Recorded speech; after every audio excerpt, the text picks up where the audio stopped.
في فضل قل هو الله أحد قال: وبها حملت الأرض على الماء، وبها حمل أهل السماء على الهواء، وبها رفعت السماء بغير عمد، وبها استقر العرش والكرسي، وبها دعا إبراهيم ربه عليه السلام حين ألقي في النار فقال: يا أحد يا أحد يا صمد يا من لم يلد ولم يولد ولم يكن له كفوا أحد.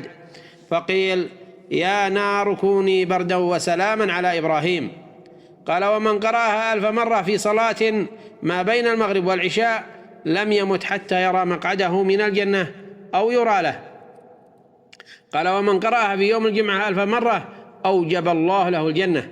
وفي حديث جابر يرفعه إلى النبي صلوات الله عليه وعلى آله قال: من قرأ في ليلة 40 مرة قل هو الله أحد بنى الله له قصرين في الجنة على عمود من ياقوته، فإذا أصبحت الملائكة قالوا: انطلقوا بنا إلى قصري فلان اللذين بني له الليلة في الجنة.